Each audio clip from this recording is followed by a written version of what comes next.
All right, let's take a look at this one, Mike. So as we wind through to your address position,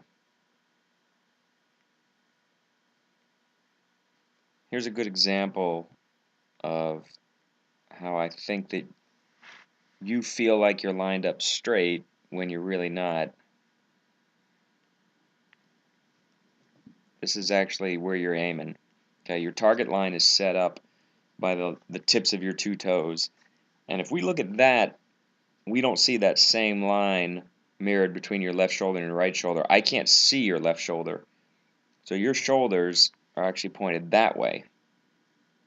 We want those two lines to marry up and be parallel. So I think this is especially now that you're not really slicing the ball, this will be an important thing we can sort of work on when we're on the course and we're actually playing. If I just make a point of lining you up for a while, you'll get used to it and this won't happen anymore. But I think this is why sometimes you hit what feels like a good shot and it doesn't end up going where you want it to go. It used to go further right because of the slice. You're still aiming right with the lower body and aiming a little bit left with the upper body. And because you're now closing the club face better, you're getting balls that actually go left. So if you think back to that first tee shot at Breva Fields the other day where you followed me into the woods left, this would be why. This would be why. All right, you've got your shoulders aiming left, your lower body aiming right, and you're going to swing across the ball. I'm going to take these lines away now. I think we'll see that here on this swing too. I think it's hard to tell where this ball goes since we're hitting into a net, but it does. I think it does look like a ball that yanks over to the left. Let's take another look now at your swing plane. This is your shaft angle, what we call the swing plane. And what we want is for everything to work on this same angle from now on. Now, your golf club's going to end up above that line because your shoulders are above that line. But we still want it to stay parallel to that line. So again, let's wind on through. Here we go. You see you've come well inside that line. I think what we can work on is having your takeaway come more straight back, more in this direction rather than in this direction. Okay, if you start a little more straight back, then we will be able to keep you more on that plane as it gets to the top. Now the problem with coming inside, and see your club head now, it's hard to tell if the club head's in that area. The problem with being this far inside is that it causes an overreaction. Anything you do in the golf swing that's extreme on the backswing will get kind of reversed and flipped on the downswing. I'll show you what I mean. Because you start so far back to the inside, now when you get up near the top, you go way that way. Okay, so now you've got the golf club pointed. Whoops, I got to take that away and go to the line. Sorry. You got the golf club pointed that way. Okay, we would want this golf club pointed right down your target line. So presumably your target line is here. We want the golf club there, or even a little more parallel. Okay. I'm going to take all these lines away now. Let's put this one back and start it on the way down. Now, other than that, other than the fact that you've come, and we call this across the line because you saw where your target line was here and your golf club is physically across it. So we call that across the line. Apart from that, there's some good stuff going on. You've made a good shoulder turn. I think you've made too much of a hip turn. I can actually read your chest is actually facing me. I can read the wolf pack on your chest. We don't want the lower body to turn as much as the upper body. Okay, we want the hips to turn much less than the shoulders. And the reason for that is they're going to unwind and on the downswing at the same time. We want the shoulders to have to go further than the hips to get back to the ball. If they do that, they'll have to go faster. If they go at the same speed, you don't really have any kind of good body rotation and lag and whip coming through the ball. And those are all terms that if they don't make sense now, they will. Let's wind it on down.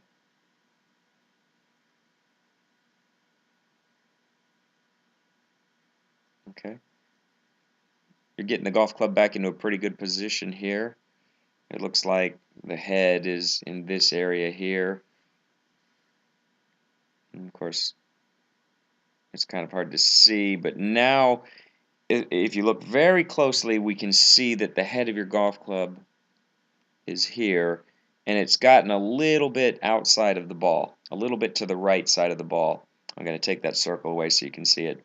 It's a blur, but you can see it's a little tiny bit to the outside of the mat, and what that means is it's going to swing back from there this way. Okay, so you're sort of going across the ball now and over to your left, and now we can actually see the flight of the ball, and it is a little bit that way. And again, there's your feet line. So this is what we'd call a pull. It's not a hook. It's just going to start left and stay left. Not a lot, not terribly. And again, we can see, get a good look at the ball there. This is a pretty good ball flight apart from being left. It looks like a good trajectory and a good height. A couple things that are good here. You're on the heel. Or sorry, you've got the heel of the right foot up. That means your weight is over here where it should be on the left side. That's really good. That means you're not going to bottom out and hit the ball or hit the ground behind the ball. Now, one thing I would say is that this fall through is a bit low. See how you've got the golf club there below your shoulder? Let's get that thing up here. Okay, that will encourage a swing that's going more down the line. If you think about finishing high with the golf club up there on top of your back, on top of your neck, on top of your shoulder, the only way to get it there is if your golf club's working down the line. When it ends up really low like this, that's because it's coming around in a hurry to the left instead of down the line. It's wrapping around your body like that really fast. This is a pretty good finish position, but I'm going to go ahead and play it at fast motion, and you'll see you're a little off balance. See how you had to take that step? Yeah, now that one. You had to take that step with your right foot to catch your balance a little bit. Okay, here you are, coming to. Now watch your right foot. You should be able to stay in this position. Right? You should be able to stay on the toe of your right foot with your left foot planted. And you're going to make a little hop step right there to catch yourself. And I think that's just because you're swinging a little too hard. That's the rage thing again. That's not bad, though. Those are some basic things we can fix. And one of them doesn't even involve the swing. One of them is just this alignment thing. All right, so if we can have everything on the same line, your feet line, your hip line, your shoulder line, all those things the same. They're not right now. The shoulders are actually that way. The hips are a little probably more like that. We can make that work much better.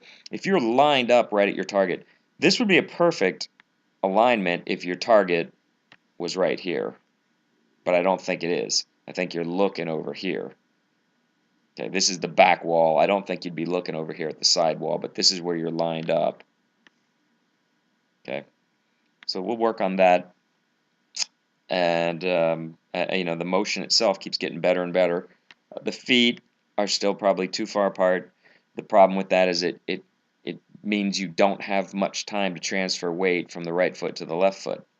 The further apart they are, the further that weight transfer has to go, and there's not much time in the golf swing to make that happen, so let's work on trying to get those feet a little closer together.